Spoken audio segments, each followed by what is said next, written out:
godinaalee shawaa keessatti barsiiftuu tokkoof barsiisaa tokko haadha warraaf abbaa warraa dubartii ulfa ji'a torbaa garaa qabdu osoo jarri mana jala taa'aa jiranuu waraanni mootummaa itti seenee achumatti rashane haleessanurraa wareegamanii jiranii akkam ooltan ilmaan Oromoo hundi keessan. Waraanni bilisummaa Oromoo zoonii kibbaa guyyaa kaleessaa waraana haarawaa jajjabee lubbuu qaalii deebii hin qabne walii kennee gabrummaa uummata Oromoo irraa buqqisuuf jedhee kaleessa leenjisee bobbaasee jira. Dabalataan waraanni bilisummaa Oromoo dambii doolloo guutummaatti waraana mootummaa keessaa yaasee garii booji'ee harkatti galfatee jira.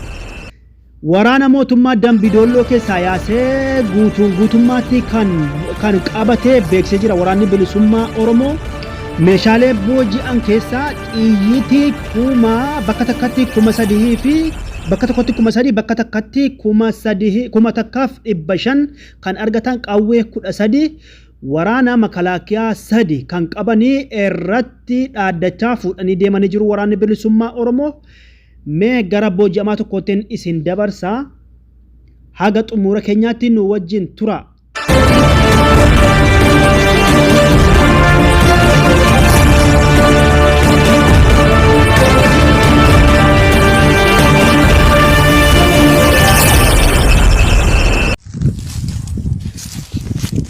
Ayyee maqaan hatteen Galgalo denge ayyee gandeessaati gandamaddu ayyee gosimaa oditu ayyee garam deemte adaadidde maan barbaad deemte na ergamaan deem eenyu si erga guyyaaf duuba hojiin isa maan hojii isa poolisii dudda poolisii ayyee guyyaaf duubati feen abarraashi makalaakiya ayyee maantayi ees deemii maantayi jedhani si ergan abaa'oo dhaqi akka isiin laaf jirta daadii dhaqi laaliidha moona waraana akka deemsi waraana ijannoo waraanatti jirtu daadii dhaqi hubadhi moona waraana kulaali isiin jirta hubadhi hubannoo suni nutti hin galiidhan akka hin argan.